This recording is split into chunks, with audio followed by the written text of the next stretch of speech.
Thank you so much for joining us on AIT Report. I am Shola Jaisimi. The federal government has dismissed claims that Nigeria has agreed to accept foreign nationals under its new immigration partnership with the United Kingdom, describing such reports as false and misleading. According to a statement issued by the presidency, the president's special advisor on Information and Strategy, Bayo Ononuga, said nowhere in the 12-page document is Nigeria obligated to receive non-Nigerian nationals, stressing that only verified citizens of either country would be subject to repatriation under clearly defined procedures. It clarified that individuals earmarked for return must undergo multiple layers of identification and verification, and where mistakes occur, such persons will be returned to the requesting country at its own cost. The presidency noted that the MOU emphasizes dignity and respect for returnees with provisions guaranteeing their human rights and fundamental freedoms throughout the process. The statement also highlighted that returnees will be allowed to travel with their legally acquired personal belongings and given sufficient time to settle their affairs before departure and improvement on past processes. The chairman of the Independent National Electoral Commission, INEC, Professor Joash Amokpeto, has called on Nigerians to translate the lessons of Ramadan into renewed commitment to electoral integrity as the country prepares for the 2027 general elections.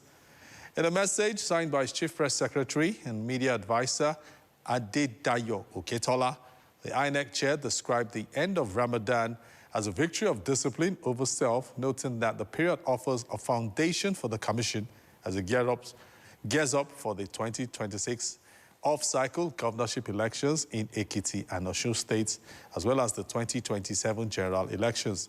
The INEC chair says the overlap of Ramadan and Lent underscores our shared responsibility towards nation building, stressing that values such as patience, integrity, and empathy are essential for credible polls. Addressing INEC staff nationwide, Professor Amokpeto assured that employee welfare remains a priority, citing the recent Iftar gathering at the Commission, the first in 8 years, as part of efforts to strengthen staff engagement. The INEC chair explained that the upcoming governorship elections in Ekiti State and Osun will serve as a crucial test of the Commission's preparedness ahead of the 2027 elections. In Zamfara State, where the fight against insecurity is a daily reality, a new front is being opened, not with weapons, but with words. Journalists, religious clerics, and traditional rulers gathered together to master the art of strategic communication. And the goal is to ensure that in any conflict zone, information is used to build peace rather than fuel the flames of violence. Inside this hall are voices that shape public opinion in Zamfara are gathered. Journalists, clerics, and community heads are transitioning from mere observers to active peace builders. These two-day intensive workshop delve into the mechanics of conflicts in a state hit hard banditry and kidnapping. Participants are learning how misinformation and hate speech act as a digital foil for physical violence. And it is not just theory, it is high-tech. These leaders are being trained in digital fact-checking and the use of artificial intelligence to spot manipulated images and deepfake videos before they go viral. How journalists can deploy tools such as media literacy tools, fact-checking and verification techniques to be able to ensure that they mitigate to a large extent the flow of misinformation, disinformation, and hate speech, so that it will also contribute in a broader spectrum of mitigating the conflict that we are witnessing in Northwest. You see something, check it, fact check it, verify it before you say something, because what you say will affect people's perception, it will affect people's decision and the action that they take. The message is clear that journalists must prioritize accuracy over speed, while traditional and religious leaders must use their influence to calm tensions. Nobody can deny the fact that we have issues on security. So seriously, media stakeholders in the state remain key and critical stakeholders in resolving and finding the lasting solutions to the current security challenges. By the time these participants return to their communities, they won't just be reporting news or leading prayers, they will be the state first line of defense against the spread of harmful narratives. Damina Yusuf, AIT News, Gusau. In its efforts to sanitize and reclaim Orsu local government area from the activities of the indigenous peoples of Biafra, the Nigerian military has continued its clearance operations in the area. Speaking during the media tour at Oshui Te Okwa, the garrison commander of the 34 Artillery Brigade Obinze, Jude Agbo, said troops are currently engaged in clearing landmines and improvised explosive devices planted along major roads in Orsu as part of efforts to restore safe movement within the community. Terror and repeated attacks in the area have displaced many residents living in communities deserted and people homeless. During the visit, troops of Operation Udoka toured several parts of the community, including boundary areas between Imo and Anambra State, where troops had earlier engaged suspected terrorists. Some abandoned buildings once used as operational bases by the armed groups have now been dislodged by the groups. The Eke Ututu market, one of the busiest markets in the area, has not been spared from the devastation. It now lies in ruins with socio-economic activities brought to a halt.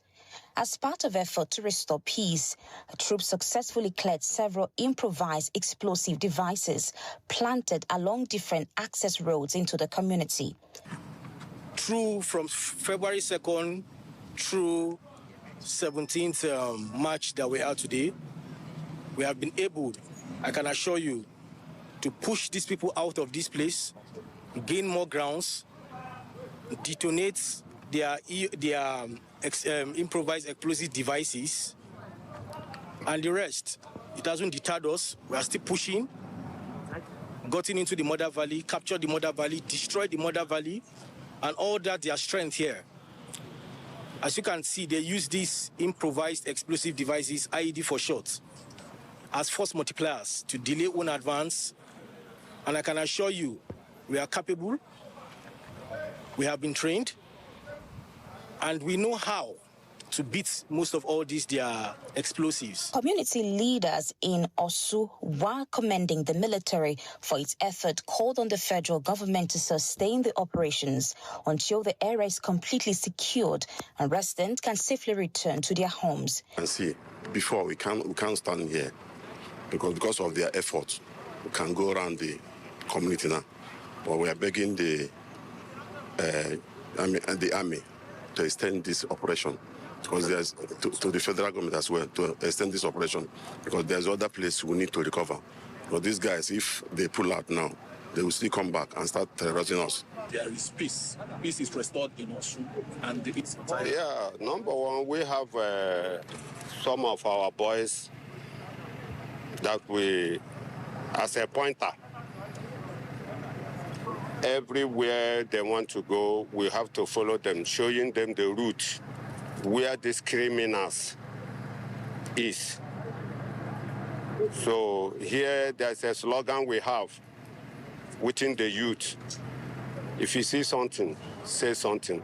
Military say the ongoing operations are part of a broader strategy to restore lasting peace, rebuild affected communities, and revive economic activities in Osu and its environs.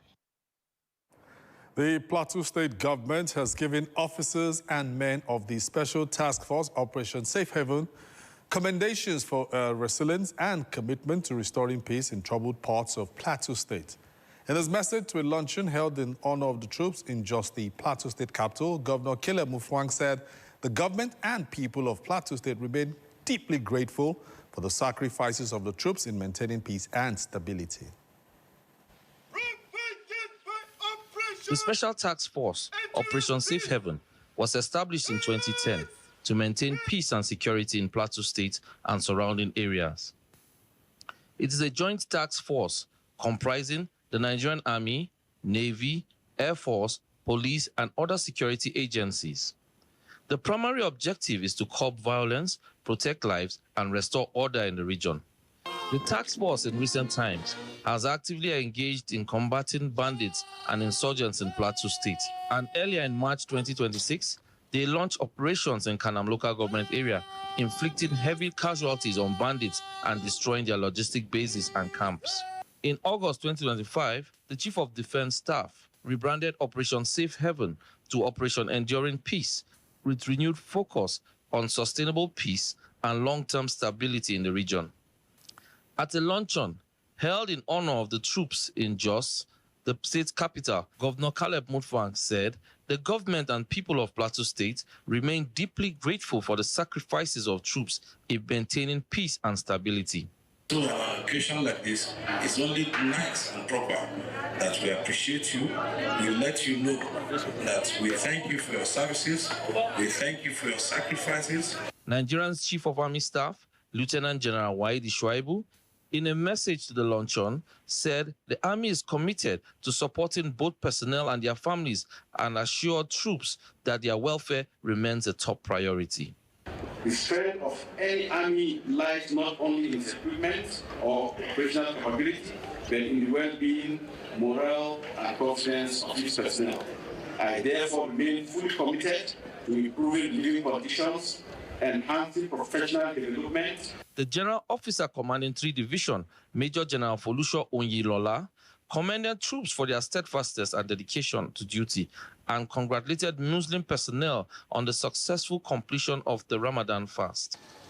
Many of you remain on operational tasks far away from your families, while others celebrate this festive season in the comfort of their homes. Your sacrifices are not lost on the nation. Highlights of the event included 1 minute silence observed in honor of personnel who recently lost their lives in Kanam local government areas during clashes with bandits.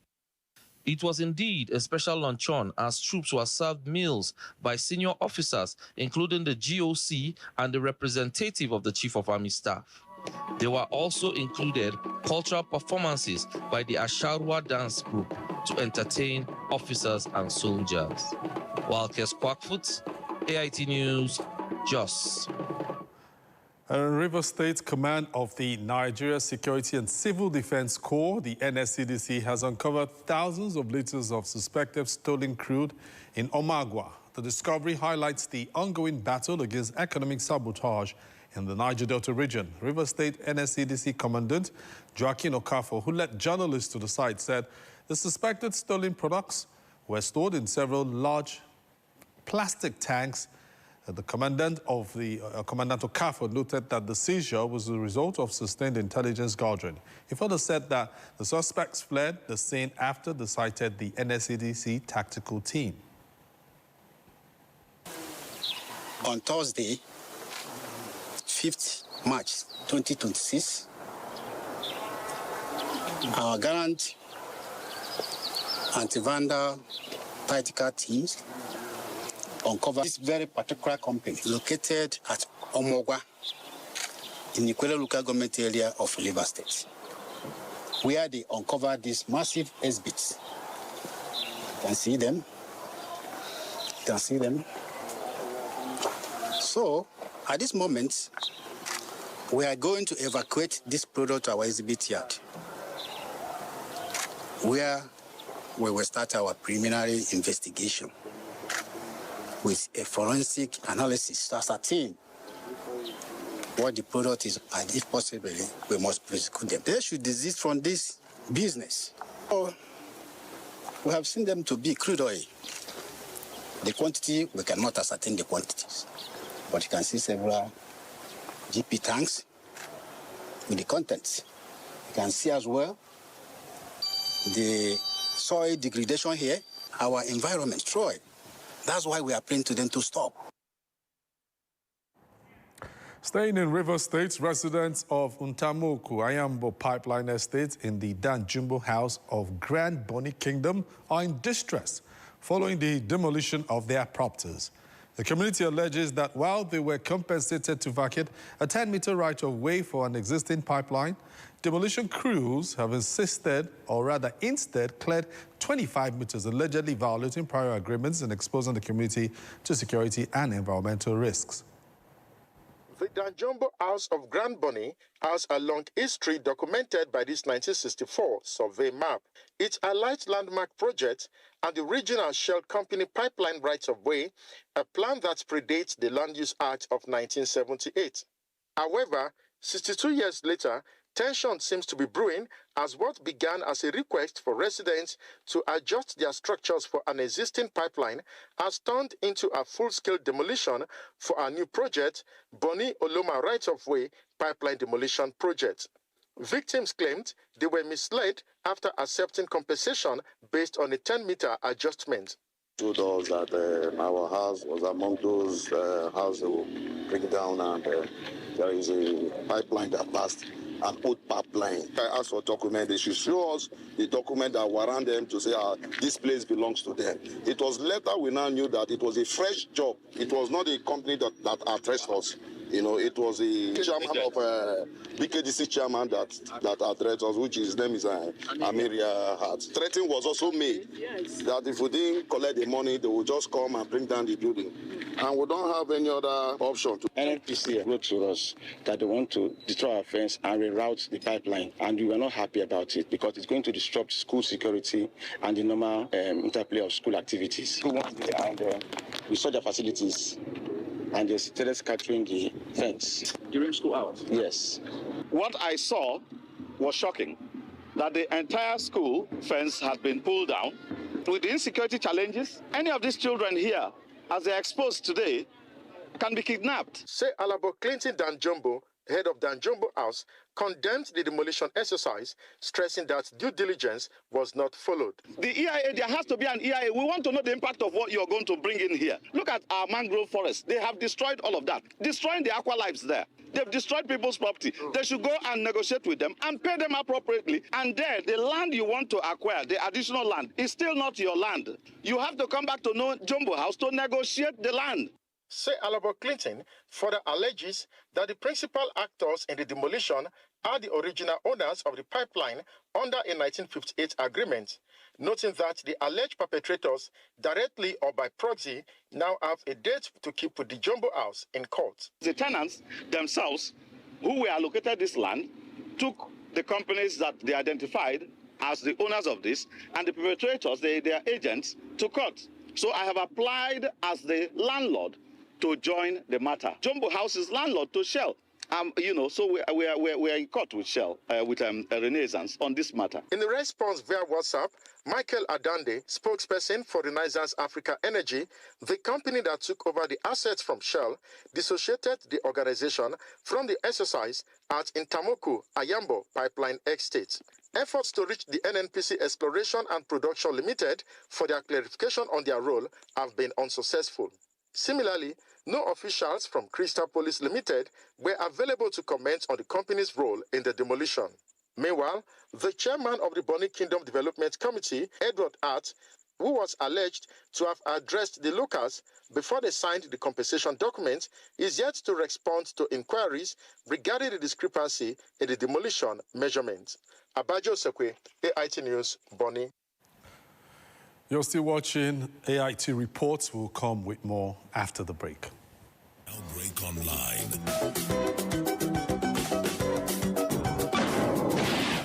Don't miss anything from our real-time updates and exclusive content. Follow and participate in discussions on live TV studio programs to shape the narratives. Subscribe, engage, and share from AIT.live at AIT_online on X, AIT Online on Facebook, official AIT Live on Instagram, TikTok, and Threads on YouTube.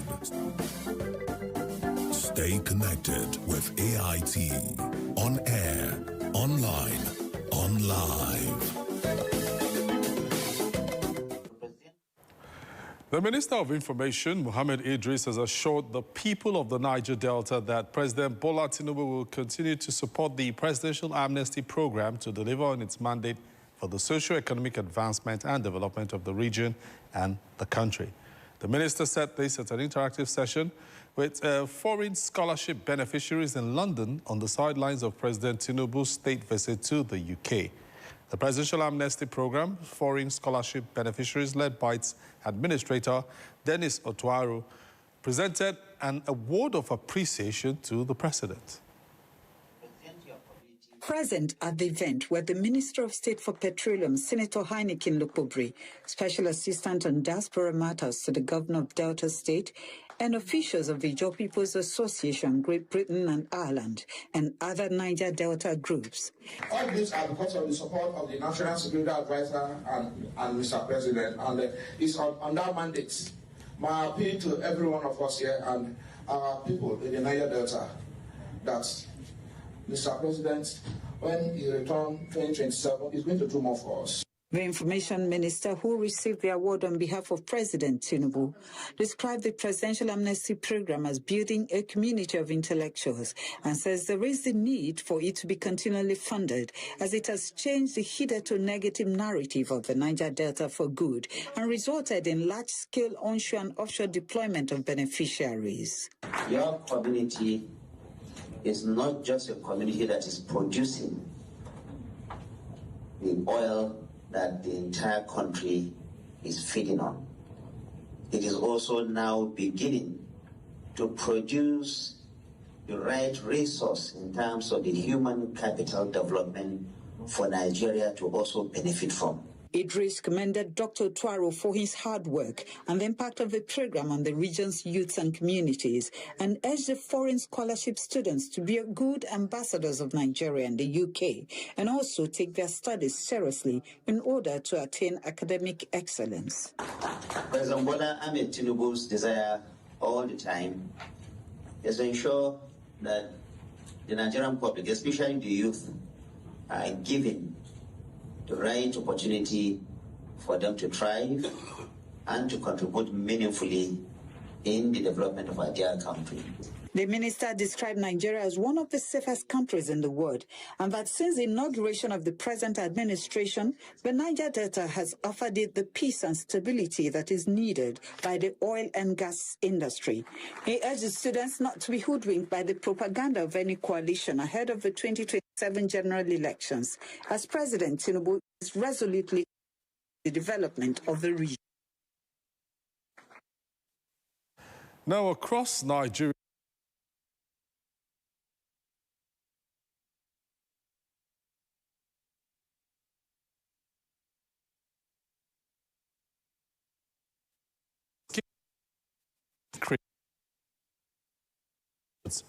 from benefits to potential risks, the choices Nigerians make about skincare are becoming more important than ever. AIT's Anya Ole Avotu reports. Experts say some skincare products can be highly effective when properly formulated and used correctly. Quality creams and treatments can help manage acne, dark spots, sun damage, and other skin conditions, helping users maintain healthier skin. Aesthetic nursing is a branch of nursing that is under dermatology. And so basically what we do is to help get the skin back to normal functioning with the use of some equipment dermatologically tested and accepted. In a country like Nigeria, where strong sunlight and tropical weather naturally influence darker skin pigmentation, medical experts say the skin's melanin actually serves as protection against the sun. Using the wrong cream products can lead to severe skin damage, including thinning of the skin, stretch marks, sunburns, discoloration, and increased sensitivity to sunlight. However, the growing demand for lighter skin tones has also fueled the widespread use of bleaching products. This raises important questions. Why do many Black Africans feel the need to lighten their natural skin tone? You know, a lot of customers, they like to bleach. And that one is not good. I know we want to look beautiful, you understand, but there is some treatments as supplement, as glutathione supplement. She can use it to take it. It will help to brighten her skin than she use these chemicals products to damage the skin. Some people want to look good. You know, when you mostly some skincare will make you lighter, and some people feel if you're lighter in complexion, you look more beautiful. So I think that's why they want to be more beautiful, outstanding. It's their choice. It's everybody's choice. You can see your body now and say, okay, I want to bleach myself because I see this person bleaching. Me now, I see my skin like this. I like it because this is my natural skin. I'm not a fan of bleaching because it damaged my skin, and I don't want my skin to be damaged because I feel that natural is the best for me. I'm a very natural person, as you can see. No makeup, nothing. I'm an African woman that I don't believe in makeup. In more serious cases, prolonged misuse of certain products may lead to infections, organ stress, or other long-term health complications. Despite these risks, the skincare industry in Nigeria continues to grow rapidly. Local specialists and manufacturers say the business brings economic opportunities, but also challenges including consumer misconceptions, regulation concerns, and the pressure to produce safe and effective products in a highly competitive market. Molds that are irregular, looking different in shapes and in size, every single time you look at it, it's looking differently. There might be melanoma. Melanoma is a skin cancer, and it kills very fast. So you want to make sure that when you notice things that are not, unusual moles on your skin, you want to quickly go check that out. Can prevent skin cancer. Health professionals are advising Nigerians to carefully research skincare products, understand your skin type, and seek guidance from trained specialists before using any strong cosmetic treatments. The message remains clear. Healthy skin should always come before beauty trends. Anyole Abotu, AIT News, Abuja. And that's it on AIT Report. I am Shola Jaisimi. Thank you so much for watching.